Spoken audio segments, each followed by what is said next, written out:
el empresario debe conocer esas situaciones o esas causas que pueden conllevar a que la empresa desaparezca dentro de su ejercicio o desarrollo social. Las causas de crisis tienen diversos componentes y diversas características. Una de ellas es que es insuperable. Quiere eso decir que el empresario de manera individual o de manera aislada no lo puede superar, sino que requiere necesariamente el apoyo de sus acreedores. Y adicionalmente, las causas de crisis tienen consecuencias o efectos de orden económico. Cuando una empresa no puede atender sus obligaciones, como por ejemplo no pagar a sus proveedores, a su vez esas empresas proveedoras no pueden pagar los salarios de sus trabajadores, ni la seguridad social, ni los créditos que han tomado con la banca. Eso, por supuesto, encarece el crédito y genera una dificultad de orden social y económico que en el ámbito de la insolvencia se denomina el tsunami concursal. Es decir, que hay un efecto dominó de las causas de crisis que van traspasando diversas entidades de orden social y económico. Adicionalmente, las causas de crisis bien pueden ser internas o pueden ser externas. ¿De qué depende de ello? De que concurra la voluntad del empresario en la generación de las mismas. Es decir, las causas internas dependen necesariamente de un comportamiento empresarial.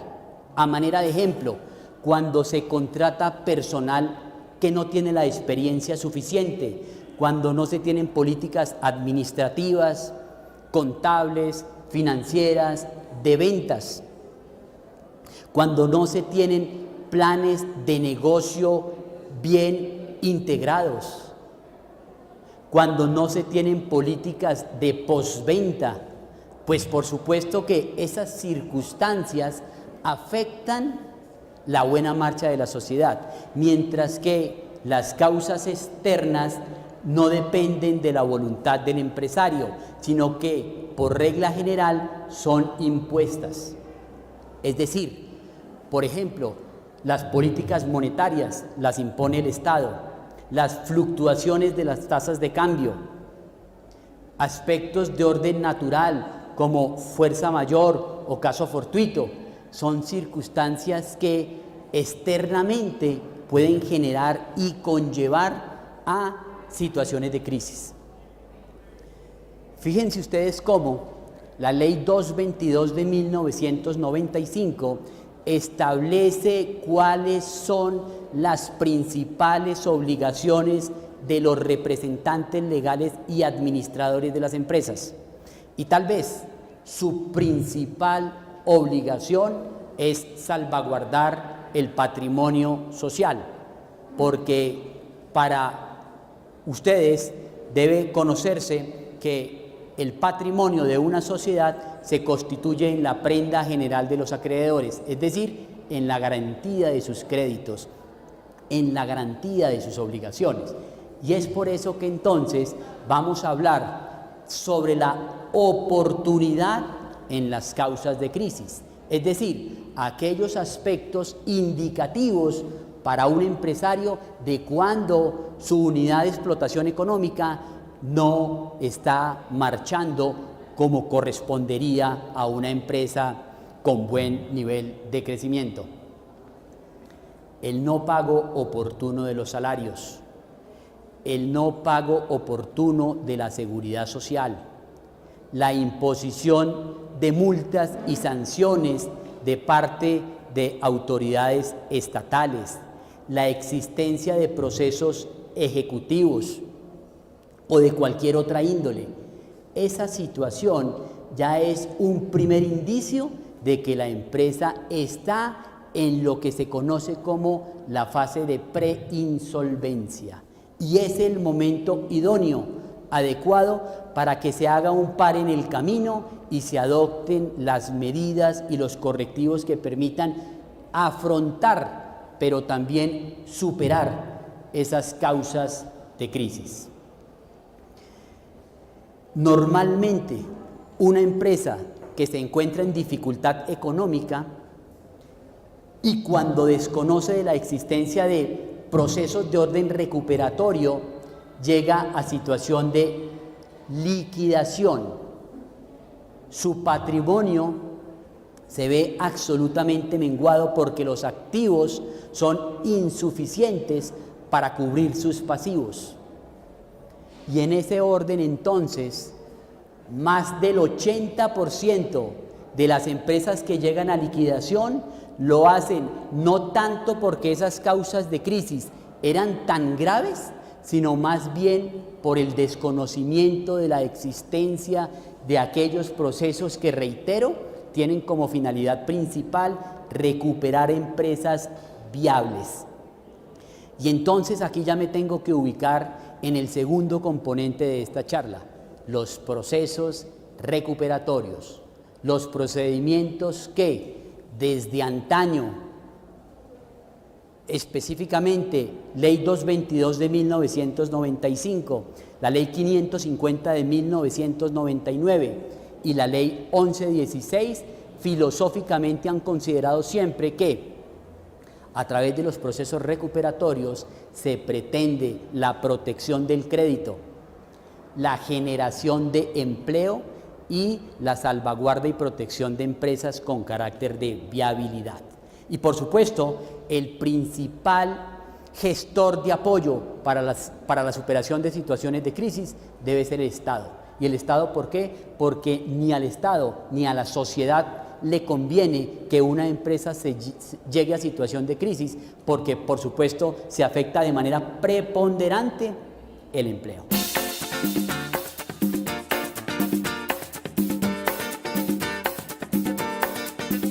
Cuando el empresario ha logrado identificar las causas de crisis y considera que el único camino viable para la recuperación de su compañía es un proceso de esta naturaleza, deberá proceder de la siguiente manera. Lo primero es que existen unos presupuestos de admisión a un proceso de reorganización. ¿Qué quiere eso decir? Que no cualquier empresa, que no cualquier sociedad puede enmarcarse o protegerse o salvaguardarse a través de un proceso de reorganización. Solamente lo podrán hacer aquellas empresas que se encuentren en una de las dos siguientes situaciones. La primera de ellas, que estén en cesación de pagos. La segunda, que estén en incapacidad inminente para atender sus obligaciones. ¿Qué significa cada una de ellas? La primera, cesación de pagos.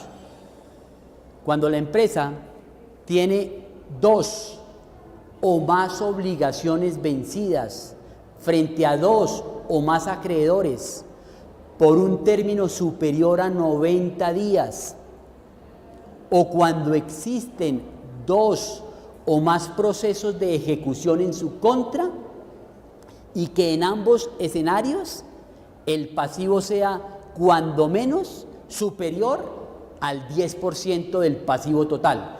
Ahí se cumplirán ya uno de los dos presupuestos de admisión al proceso de reorganización.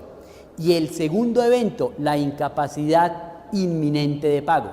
Es decir, a hoy la empresa está atendiendo el 100% de sus obligaciones, no tiene vencimientos de ninguna índole, pero revisando sus históricos de ventas, sus flujos de caja, se logra determinar que muy seguramente en los siguientes 2 o 3 meses entrará en cesación de pagos.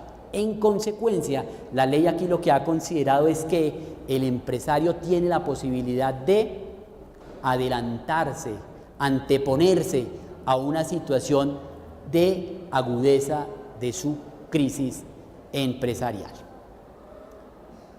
Otros supuestos de admisión son, en términos generales, los siguientes: llevar contabilidad regular de sus negocios, no permitir que venza el término para enervar las causales de disolución, estar inscrito ante la Cámara de Comercio, renovar su matrícula mercantil. Es decir, si cumple con estos presupuestos, ya está o con un paso adentro dentro de un proceso de reorganización. Y adicionalmente entonces entraría ya en una etapa de presentación de la solicitud de reorganización. Es decir, lo planteamos de la siguiente manera: satisfechos los presupuestos expuestos, indicados, entonces, y tomada la decisión de superación de crisis a través de un proceso de reorganización, debe presentarle a quien se denomina el juez del concurso. En otros países, como en España, el juez de la quiebra.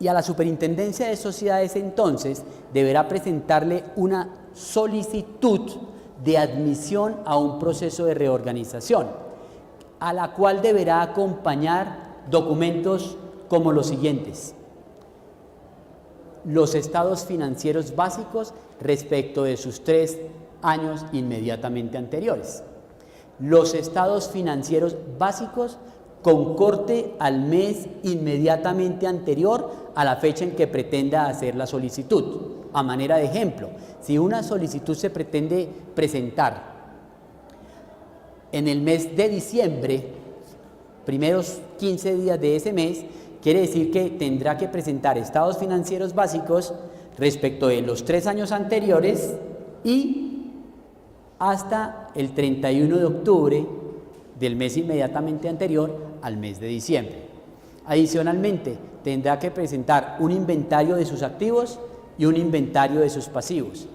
Y, documento muy importante, las causas de crisis, es decir, por qué se encuentra en situación de insolvencia. Adicionalmente, deberá presentar un plan de negocios, documento también transversal dentro de todo proceso de reorganización. ¿Por qué razón? Porque el plan de negocios es ni más ni menos que el documento a través del cual la empresa considera el mecanismo idóneo para superar las causas de crisis. Adicionalmente, deberá presentar un flujo de caja en donde se señale con precisión cómo atenderá las obligaciones hasta ese momento insolutas. Y por último, deberá presentar un proyecto de graduación y calificación de créditos, que no es nada distinto a ese documento en virtud del cual se le dice a la Superintendencia de Sociedades y al grueso de los acreedores qué es lo que está debiendo, en qué cuantías y a quiénes se los está debiendo.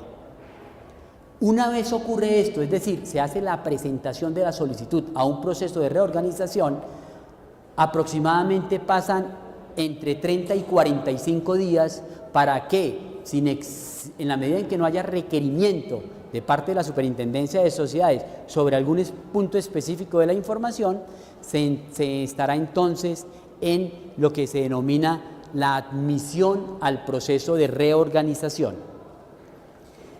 Y la admisión no es nada diferente a un auto en virtud del cual la Superintendencia de Sociedades admite a esa empresa solicitante al proceso de reorganización. Y fundamentalmente en ese auto se imponen una serie de cargas y una serie de órdenes. Eso me permite entonces hablar de manera muy rápida sobre los efectos de la reorganización, de una empresa que ha ingresado a reorganización.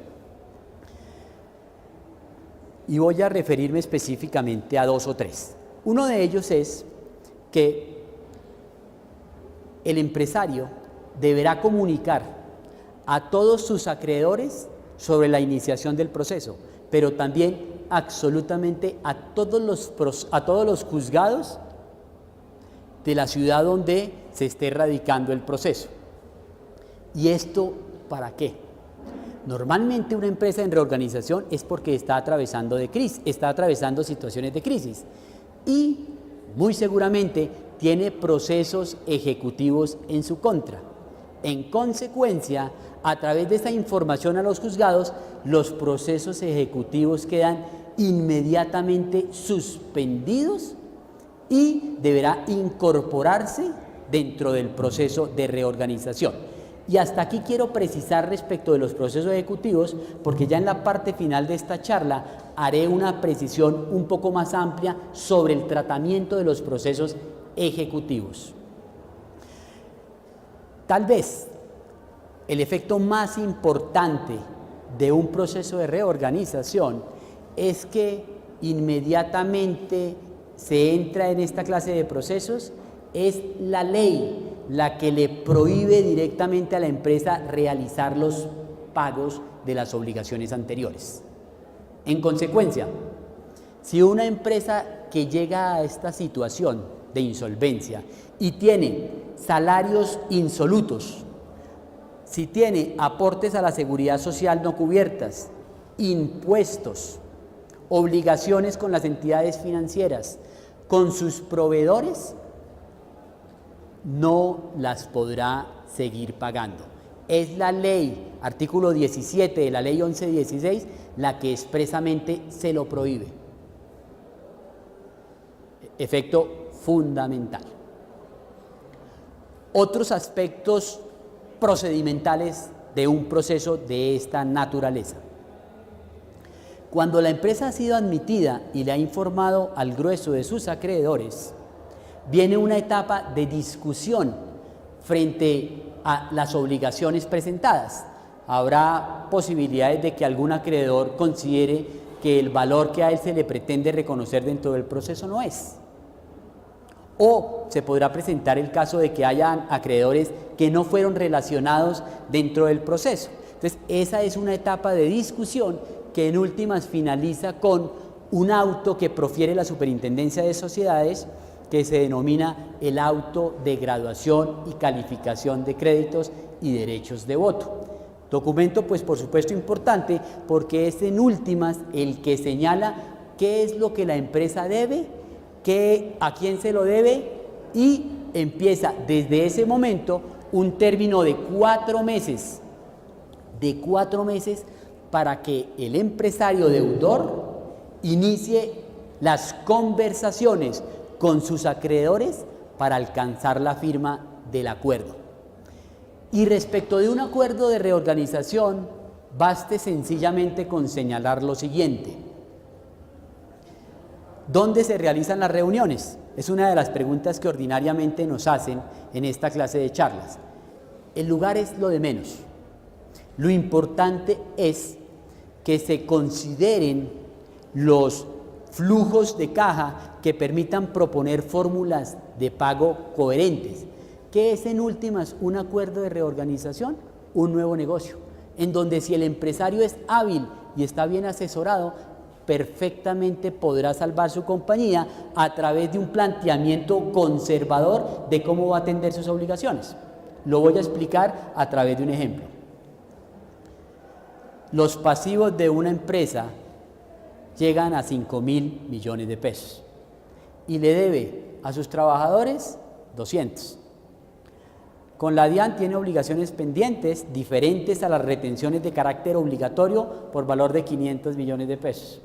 A las entidades financieras les debe alrededor de 2.000 millones de pesos y el restante se lo debe a sus acreedores o proveedores. Pues entonces, como lo indiqué al exponer los efectos de la reorganización, en donde decíamos que el empresario por prohibición legal no podía atender esas obligaciones, no podía seguir pagándolas, precisamente por esa razón, porque tendrá que negociar con sus acreedores unas nuevas condiciones de pago. Y entonces se podrán conocer tantos acuerdos como necesidades tenga la empresa, siempre y cuando se pueda obtener que los acreedores en sus mayorías apoyen a la compañía. Y cuando hablamos de mayorías, quiere decir que debe haber naturalmente un 100% de acreencias. se requiere para la aprobación de un acuerdo de reorganización una mayoría simple, 50% más 1. ¿Qué pasa con el restante que no vota o que no acompaña a la empresa? Por ministerio de la ley quedan vinculados, quedan obligados a los efectos pactados en el acuerdo. Un banco, el mayor acreedor de la empresa, no estuvo de acuerdo con el apoyo porque plantean para el pago de su acreencia 2 años de gracia, 0 intereses y empezar a pagar en cuotas a 5 años. El banco puede perfectamente decir que no le interesa en los términos en que le plantean el acuerdo, pero hay mayorías que la dan los quirografarios y los otros acreedores. En consecuencia, el banco no tiene nada que hacer distinto a ¿qué? A aceptar los términos en que fue planteado el acuerdo. Una vez la empresa cuenta con las mayorías para efectos de presentarle su acuerdo recuperatorio a la Superintendencia de Sociedades, llega la etapa final de todo proceso de reorganización, que es una audiencia que se denomina de confirmación del acuerdo, en donde la Superintendencia de Sociedades verifica la legalidad del mismo, es decir, que dentro del acuerdo se den las mayorías, que efectivamente no se esté excluyendo a ningún acreedor, que exista respeto por la prelación legal. ¿Qué quiere eso decir? Que usted no podrá en su acuerdo recuperatorio cancelar primero a los bancos que a los acreedores laborales. Esa es la prelación legal que por supuesto se tiene que respetar. Cuando el acuerdo es legítimamente presentado, queda confirmado por parte del juez del concurso. Un proceso de reorganización es gobernado fundamentalmente por los acreedores, por las mayorías. Otros aspectos de importancia dentro de los procesos de reorganización. Y para este efecto abordaremos 2 o 3 puntos finales. El primero, ya lo hablamos en forma tangencial, los procesos ejecutivos. El segundo punto será el tratamiento de los intereses dentro de los procesos de reorganización. Y por último, el tratamiento respecto de los bienes operativos de las empresas en situación de crisis. Es decir, ¿qué pasa con los bienes donde la empresa desarrolla su objeto social? El primer punto entonces es el proceso ejecutivo o los procesos ejecutivos que estaban en marcha cuando la empresa ingresa a un proceso de reorganización. Por ministerio de la ley, esta clase de procesos quedan en suspenso. Los jueces que los conocían pierden competencia, no los pueden seguir tramitando, sino que deben remitírselos a la Superintendencia de Sociedades. Eso tiene una consecuencia de orden práctico. Todo proceso ejecutivo implica medidas cautelares, imposición de medidas cautelares. Es decir, que la empresa muy seguramente tiene sus bienes embargados, las cuentas igual, dineros retenidos. ¿Qué pasa entonces con esos bienes? Que al interior del proceso concursal que se ventila en la Superintendencia de Sociedades, el empresario deberá demostrar que por razones de oportunidad, conveniencia y necesidad requiere la utilización, por ejemplo, de los recursos embargados, e inmediatamente entonces procede el desembargo de los mismos y de su utilización.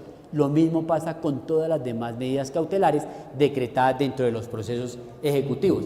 Y esto no podría ser de una manera distinta, porque si es un proceso de orden recuperatorio, mal podría hacerse entonces cuando la empresa tiene las cuentas embargadas o limitadas en cuanto a la utilización de los recursos.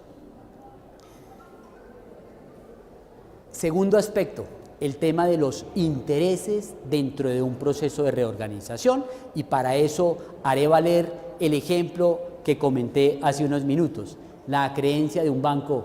Por supuesto que los intereses normalmente pueden superar en algún momento dado el préstamo en capital inicialmente conferido. El banco otorga un crédito por valor de 500 millones de pesos. Hace aproximadamente 3 años lo hizo. Puede que cuando la empresa ya llegue a una situación de insostenibilidad, ya esa obligación, pues por supuesto, es muy superior al valor inicialmente indicado.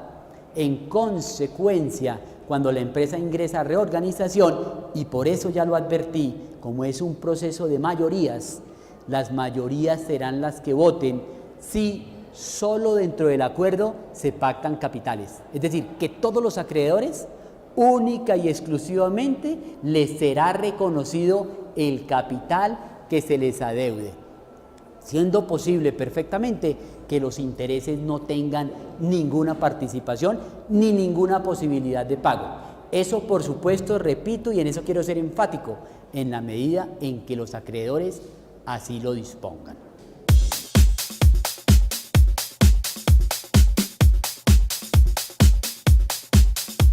En sí, el proceso no tiene ningún costo. Es decir, el presentar una solicitud ante la Superintendencia de Sociedades no implica costo económico para la empresa. Distinto sería, por supuesto, si desea contratar a un profesional o unos profesionales que puedan adelantar el proceso. Eso ya son costos, digamos, asociados a un proceso de insolvencia. Pero estudios del Banco Mundial han señalado que el costo total de un proceso de insolvencia es inferior al 2% del valor total de los pasivos de una sociedad. Luego, eso quiere decir que los valores son mínimos comparados con lo que implica recuperar una empresa.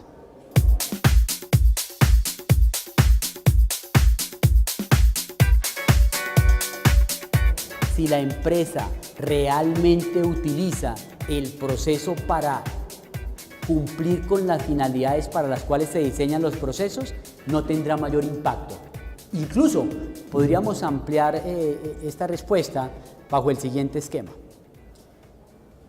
Urazán Abogados maneja un importante número de procesos de esta naturaleza y tenemos acreedores que en porcentajes superiores al 85% nos han votado acuerdos cuyos pasivos son absolutamente elevados. Pero también tenemos aquellas empresas en situación de dificultad económica que cuando ingresan a los procesos han logrado que sus ventas superen en un altísimo porcentaje la situación previa a la solicitud de admisión de reorganización. Luego, entonces, podrán presentarse tantos escenarios como el empresario pretenda exponerles a sus acreedores.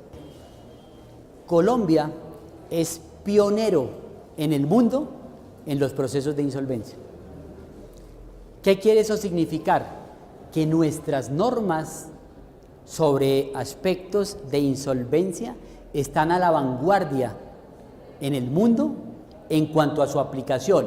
Muchas otras legislaciones han pretendido llevar a sus legislaciones internas nuestra normatividad. Eso en primera instancia podría hacer considerar que el Estado tiene un interés especial en salvaguardar y proteger empresas viables. Ahora bien, por supuesto que el Estado no puede ir más allá de cumplir con su labor de inspección, vigilancia y control respecto de las empresas que ingresan a esta clase de procesos. Pero el fondo es aún mayor. ¿Por qué razón? Porque esto es un tema de índole cultural. Es decir, cuando la empresa está en situación de crisis, no solamente debería ser el empresario el que las advierte y busca las soluciones para recuperarse. No, también debería concurrir la voluntad de sus acreedores para evitar una quiebra posterior. Precisamente nuestra legislación contempla que en determinados eventos sean los acreedores los que soliciten bien un trámite de reorganización o bien un trámite de liquidación.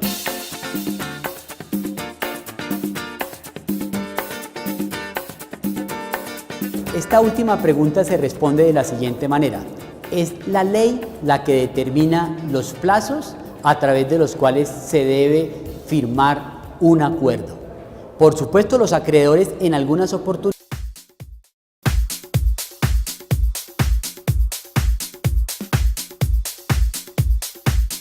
vamos entonces a formar esa empresa y muy seguramente creamos la empresa como tal. Pero ese sueño en ocasiones se nos puede malograr y se nos malogra en muchas oportunidades porque no nos damos cuenta de que hay ciertos fenómenos o ciertos abogados, ciertos fenómenos, bueno, que sirva el chiste para comenzar la mañana, ciertos fenómenos, unos visibles, otros invisibles, que a veces llevan al traste con ese sueño. Entonces a veces nos metemos en el día a día, y no vemos qué está pasando en nuestras empresas. Bajo ese entendido tenemos que mirar fundamentalmente por qué las empresas caen en lo que denominamos estado de insolvencia y por qué nos preocupa a las personas que trabajamos, digamos, con el Estado, que de pronto las empresas lleguen a un estado de insolvencia, porque es que las empresas son fundamentales para el desarrollo económico de un país y también desde el punto de vista social son bastante importantes. Siempre se ha dicho que la empresa pues es una unidad de explotación económica y que tiene unos dos componentes fundamentales. Por un lado, pues son fuente generadora de riqueza y por otro lado, algo bien importante, también generan empleo. Miremos algunos datos estadísticos de por qué son importantes las empresas y sobre todo lo que se crea en Colombia, micro, pequeña y mediana empresa. Algunas estadísticas pues nos enseñan fundamentalmente que el total de empresas que a veces se registran en instituciones como las cámaras de comercio representan un total del 80% de todas las sociedades que se inscriben anualmente. Pero igualmente no solamente la inscripción, sino que cerca del 68% del empleo que se da, digamos, anualmente, el 68% lo generan este tipo de empresas, las pequeñas y medianas empresas, y también tienen un componente importante en todo lo que es la producción, el Producto Interno Nacional. Pero también hay un fenómeno que casi hemos hablado en muchos escenarios y que algunos de ustedes conocen muy bien, que es que la gran mayoría de empresas en Colombia son de carácter familiar. El doctor Urazán hace parte de la lista de auxiliares de la justicia de la Superintendencia de Sociedades en calidad de liquidador, promotor e interventor. Recibamos con un fuerte aplauso al doctor Juan Carlos Urazán.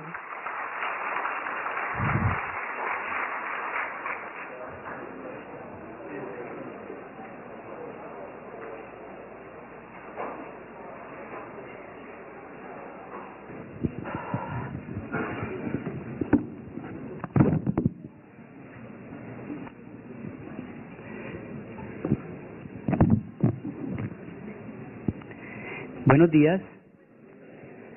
En primer lugar, queremos agradecer en nombre de Urazán Abogados Asociados a la Cámara de Comercio de Bogotá, a sus directivas, en cabeza del doctor Santiago, a su equipo de trabajo, por la realización, coordinación y organización de este evento. Asimismo, queremos agradecer la participación de los doctores Adolfo Palma y Juan Camilo Herrera por sus excelentes intervenciones. Por supuesto que también agradecemos la asistencia de todos y cada uno de ustedes. Este evento ha sido diseñado para que los empresarios y comerciantes presentes conozcan e identifiquen algunas causas que tienen frecuente ocurrencia en el ejercicio de la actividad empresarial y que una vez ocurren, bien pueden convertirse con posterioridad en verdaderas causas generadoras de crisis.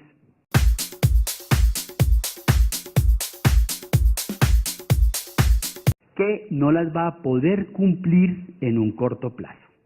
Para ese caso, lo que se revisa son los históricos de ventas, flujos de caja, y eso permite considerar y saber si razonablemente esa empresa no va a poder cumplir con sus obligaciones.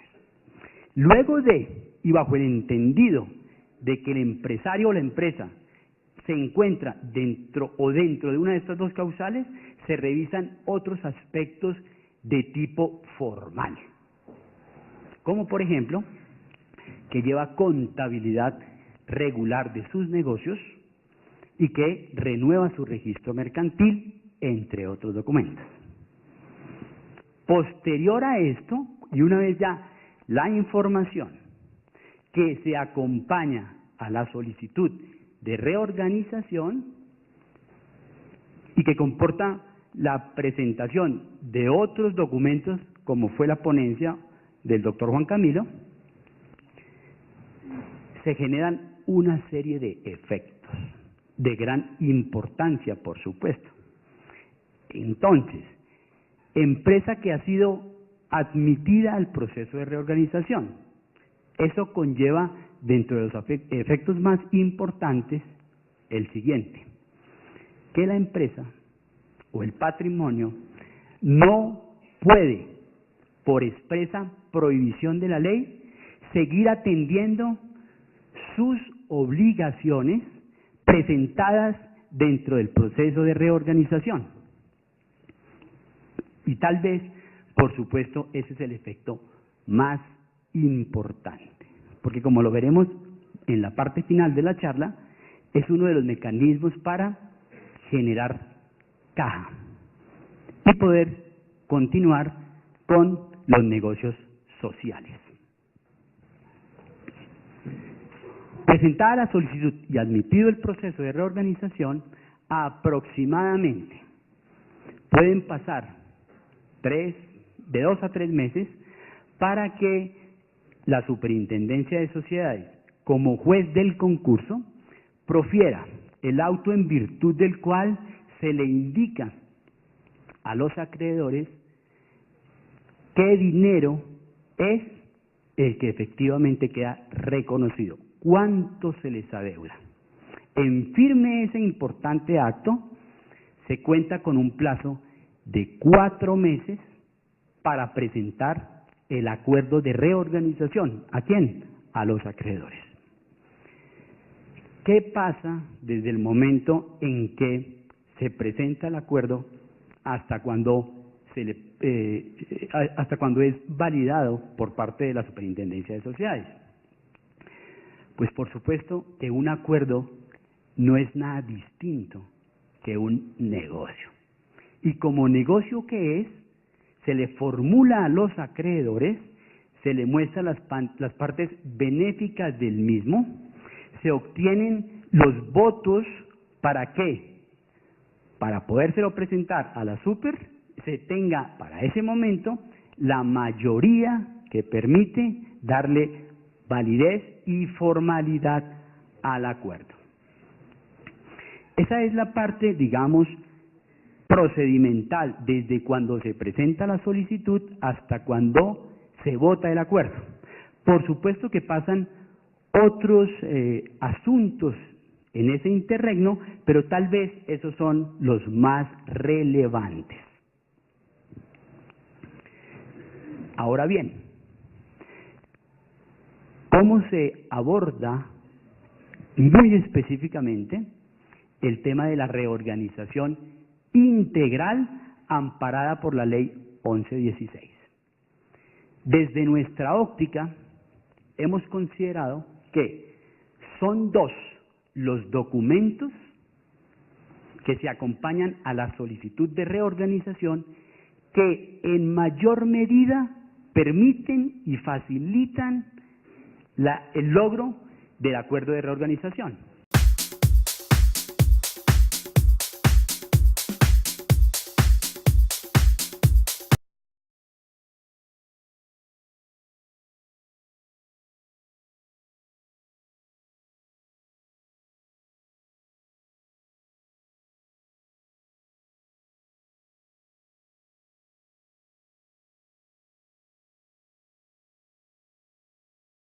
Legal crea una empresa con el mismo objeto social y lleva a la insolvencia a la empresa representada por la desviación de los negocios a su nueva empresa?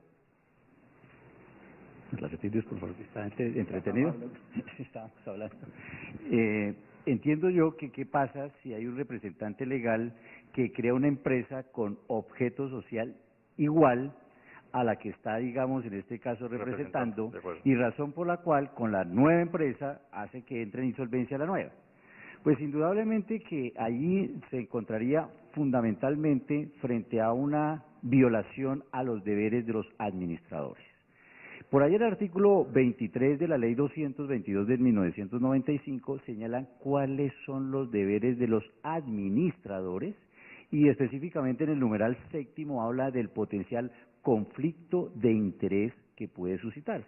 Es clarísimo que aquí existiría un conflicto de interés entre que por un lado estoy gerenciando una empresa y adicionalmente estoy creando otra con el mismo objeto. Eso desde el primer punto de vista, y entonces aquí esto conllevaría en primer lugar a unas sanciones de carácter administrativo.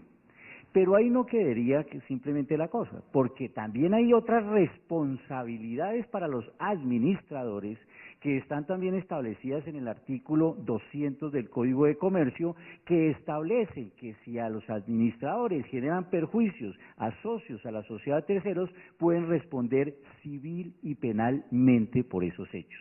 Y adicionalmente, si quieren agregarle más, pues métale también temas de competencia desleal, etcétera, etcétera. Luego ese representante legal se vería en calzas prietas para responder desde carácter administrativo, de carácter civil, de carácter penal. Muy bien. Otra pregunta. Allá, con esta terminamos entonces ya la sesión de preguntas. Buenos días. Buenos días.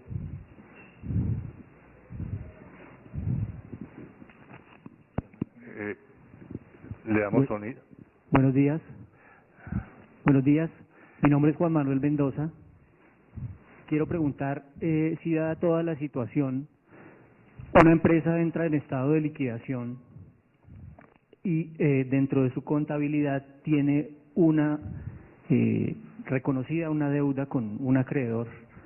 En el momento en que se hace pública la notificación del estado de liquidación, dicho acreedor no se presenta en los términos de ley a reclamar esta creencia. ¿Qué ocurre con ese pago?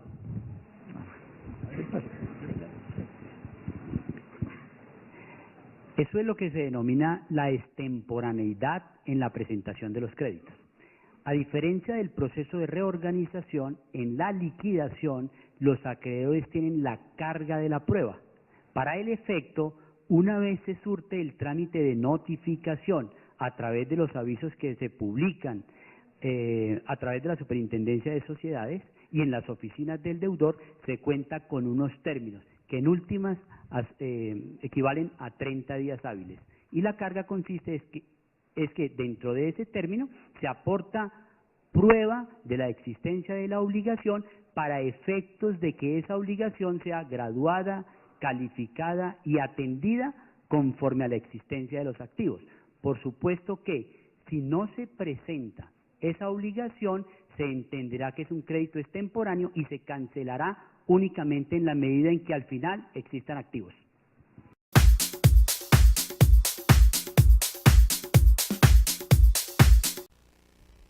Vamos a hablar inicialmente de un acuerdo de una empresa que se llama Conexel. Conexel era el principal distribuidor de Concel en su momento. Le representaba el 28% del valor total de los ingresos de Concel. O sea, podrán ustedes imaginar el tamaño de compañía del que estamos hablando. Pero llega un día en que el contrato de agencia comercial que los vinculaba empieza a tener dificultades. ¿Por qué? Porque Concel empieza a restringir todos los beneficios que tenía ese contrato, a tal punto que ahoga a esta empresa. Y la ahoga, y entonces, ¿qué hace esta empresa? Termina el contrato por causas imputables a Conexel, se van a un tribunal de arbitramiento, los condenan a pagar alrededor de 70.000 millones de pesos. Aclaro, eso efectivamente, ese recurso se le entregaron a esa empresa en su momento. Pero fue tanto el tiempo que pasó que hasta que se resolvió ese conflicto, que la empresa fue aumentando paulatinamente sus pasivos, con la DIAN especialmente, pero también con las entidades financieras y los acreedores en general. Nos consultan este caso y nosotros entonces inmediatamente tomamos la decisión de acogernos al proceso. Recientemente suscribimos el acuerdo, lo confirmaron. Y por ejemplo, a la DIAN se le estaban debiendo alrededor de unos 16.000 millones de pesos. Por virtud del buen acuerdo que hicimos, esa cifra, porque ustedes saben que los intereses son altísimos. Entonces, capital estaba alrededor de unos 9.000, como 9.000 algo millones de pesos. La diferencia hasta los 16 y 17.000 eran intereses. Nosotros en el acuerdo logramos que no se contemplaran intereses. Lo mismo con los bancos. Y no reconocimos ningún interés a ningún otro acreedor. En el acuerdo entonces, lo que era una denuncia penal que estaba en su momento en contra del representante legal por el no pago de los impuestos, porque es un delito, entonces con el proceso que hicimos nosotros, superamos el proceso penal y a la DIAN le vamos a pagar alrededor de esos dineros en unos 8 o 10 años. Hoy precisamente en mi oficina me consultaron lo siguiente, para que ustedes lo tengan presente y se ilustren más respecto de la insolvencia. Doctor Urazán, está teniendo la compañía hoy una dificultad de caja que nos hace pensar que los términos del acuerdo no los vamos a poder cumplir en esos términos. Tranquilos, vamos a evaluar entonces la posibilidad de reformarlo. ¿Qué es reformarlo? Es decir, ampliarle los términos para pago. Buena fe, mala fe, llámenlo como quiera, pero esto sencillamente es un negocio, un acuerdo. Y yo, como negociador que soy, sé que la DIAN, los bancos o el que quiera, para poder recuperar su crédito, tiene que atenerse a las condiciones que uno le imponga, porque si no lo hace así, se pierde el crédito, y se pierde no solo para el banco, para la DIAN, se pierde para todos. Otranspel, otro proceso, tenía toda su operación contaminada por virtud de que los activos se los tenían retenidos los bancos. Estaban a punto de rematarlos, absolutamente a todos. También la misma decisión, acojámonos al proceso, levantamos las medidas, los bienes, pedimos autorización de venta de los activos, vendimos muchos de los mismos, pagamos muchas de las acreencias, llegamos a un acuerdo general y lo que debíamos en su momento lo vamos a pagar en 10 años, sin intereses. El caso de Fulgor, también una empresa muy reconocida. Ahí pasa una situación bien particular y es que ya yo no puedo llegar a una mesa de negociación como ordinariamente llego, es decir, a imponer las condiciones. No, me tocó sentarme con mucha calma, con mucha tranquilidad y escuchar a los bancos, que era lo que querían, por una razón, y este es el siguiente punto de mi intervención. ¿Cómo se negocia un acuerdo? ¿De qué depende de que un acuerdo sea favorable? ¿Qué condiciones la ley le exige al mismo? Entonces, vamos a centrarnos en el último que acabamos de presentar, que es el de Panthers. Lo presentamos el día lunes de la semana anterior, un pasivo de 45.000 millones de pesos. El pasivo es ese, 45.000, pero esta empresa tiene activos que superan los 75.000. ¿Qué quiere decir eso? Palabras más, palabras menos, que su patrimonio es positivo.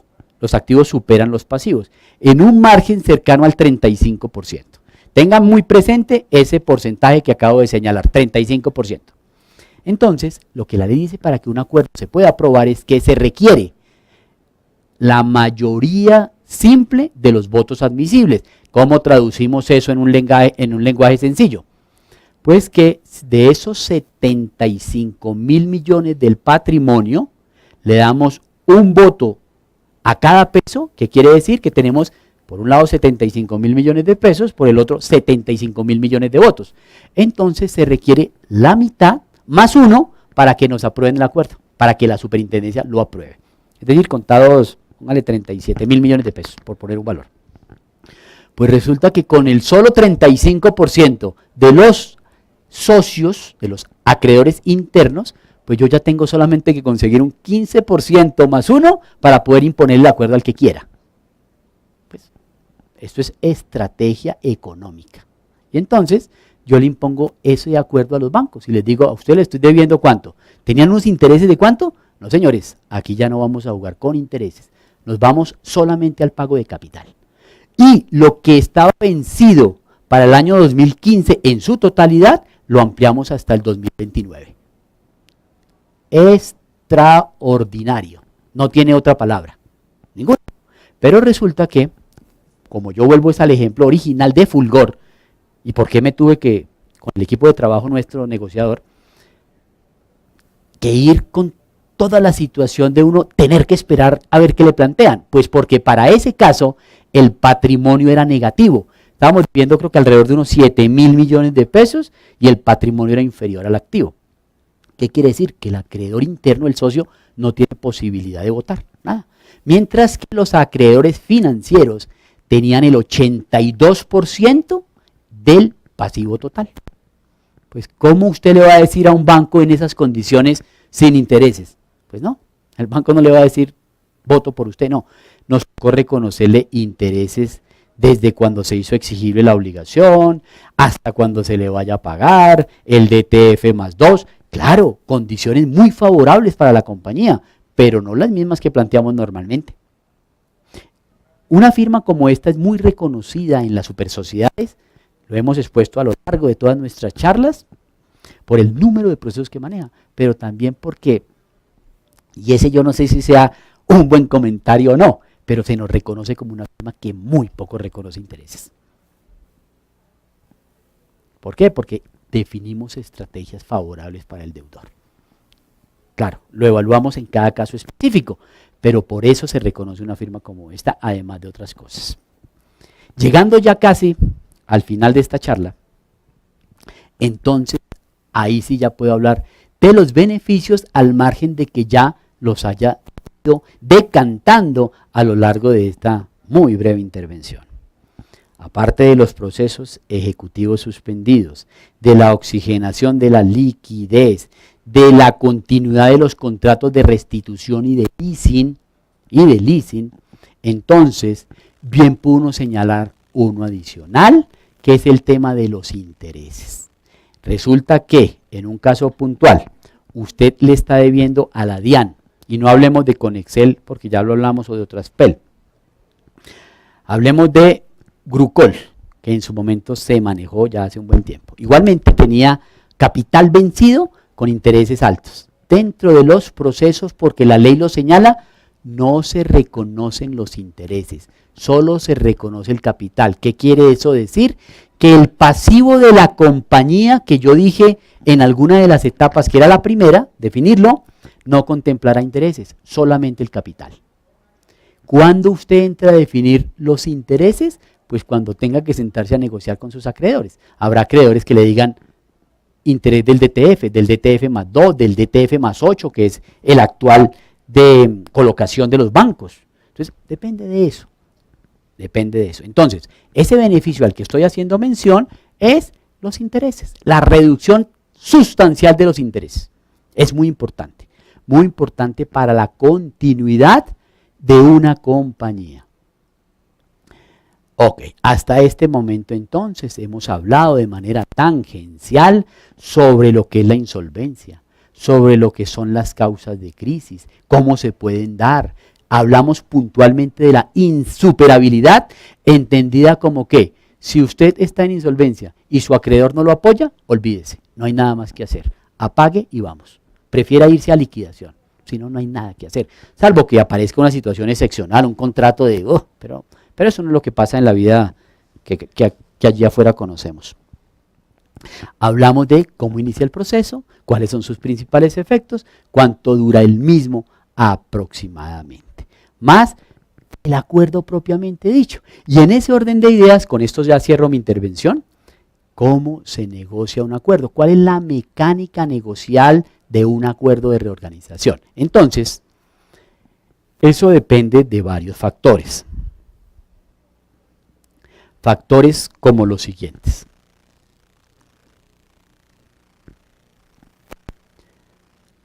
A una firma asesora le llega el deudor con sus estados financieros. E inmediatamente le dice, mire, aquí está el reflejo de lo que está pasando. Uno ya debe interpretar y saber cómo está esa compañía. Entonces se centra inicialmente en el activo. Desde ahí pasa al pasivo. Identificados estos dos conceptos, usted ya mentalmente como asesor debe conocer cuál es la estrategia de ese proceso. Tanto que quien conoce esto ya puede identificar cuánto puede durar un proceso de estos. No es que se sea adivino, no, esto no es de adivinos, esto es de conocimiento. Entonces, ese factor, estados financieros, le permite a usted saber primero la duración del proceso, aproximada por supuesto.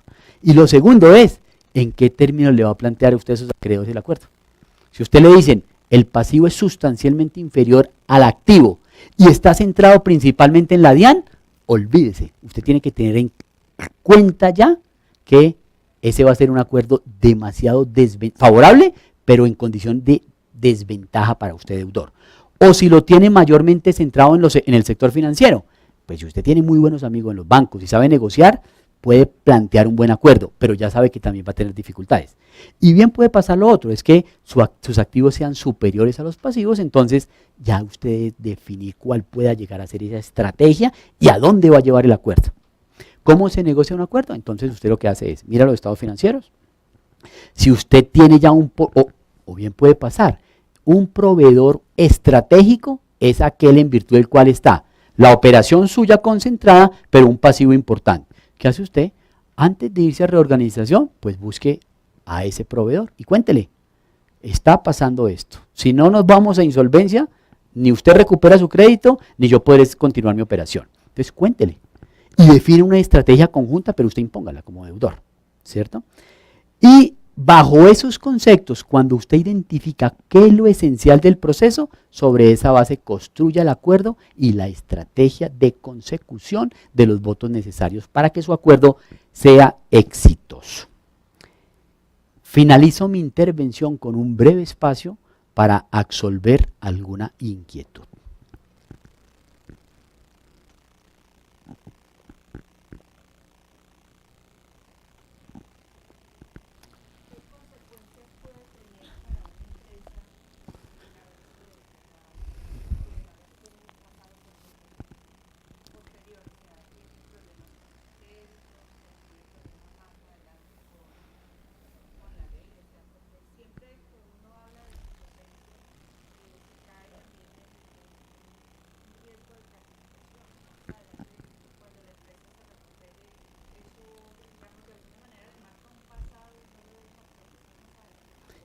Esta es una pregunta inmejorable y la respuesta es de alta complejidad por varias razones. Porque desafortunadamente en un país, no solo como Colombia, pero en todos los que tienen afinidad con nosotros, estos procesos se pueden utilizar para defraudar a los acreedores. Entonces, bajo ese concepto hay desconocimiento de cómo funciona el proceso. Entonces, para evitar que ese lance de estar en reorganización sea tan complejo de cargar, entonces se tienen que dar varias situaciones dentro del proceso. Primero, no es lo mismo cuando una empresa entra siendo asesorada por una firma reconocida o por un abogado prestante, a cuando lo hacen solos o con... Primer punto, que eso, así alguien diga que no, tiene un impacto. ¿Por qué? Porque es que los bancos saben con quién negocian. Primer punto. Segundo punto, las condiciones en las que se lleva el proceso. Si usted presenta una información confiable, seria, sólida, eso le da elementos de juicio para después ir al banco y pedir un crédito o para seguir continuando con sus proveedores. Otros aspectos, confianza. Resulta que, y esto es absolutamente común, usted pide un crédito hoy, le dice a Bancolombia, señores Bancolombia, necesito este crédito, y se lo desembolsan, y a la semana se fue a reorganización. ¿Con qué confianza va usted o con qué cara luego a pedirle un crédito a otro banco? ¿Cierto? Entonces, fíjese cómo hay muchos factores que delimitan ese punto. ¿En dónde nos centramos nosotros especialmente? En la recuperación de la confianza. Una empresa en insolvencia no es nada distinto a aquella que perdió la confianza. ¿Confianza con quién? Con todos los que tienen relaciones con ella. ¿Por qué? Porque si yo le digo al señor o a cualquiera, pase mañana por un cheque, o a mi trabajador o a los trabajadores, la nómina se paga tal día, llegó ese día y no se hizo, pues ¿qué van a querer de usted? Pues que no tiene palabra, que no genera confianza. Recupere la confianza. ¿Y cómo se recupera la confianza? Diciendo las cosas como son. ¿Y a dónde vamos a ir? Entonces, digamos, esos conceptos ayudan a recuperar confianza, pero desde luego que se tiene una dificultad. Una dificultad. Ahora, finalmente, ¿cómo se resuelve su pregunta de una manera totalmente satisfactoria? Pues depende. ¿Depende de qué?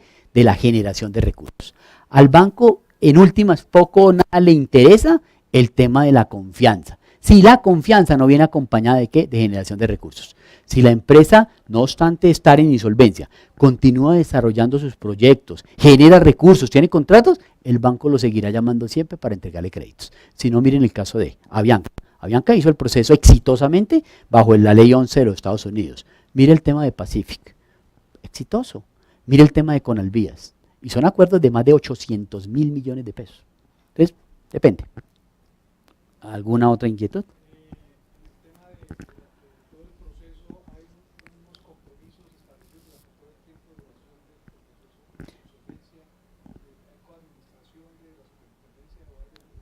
Bueno, lo primero es que ustedes me excusarán, pero yo voy a quitarme esto ya.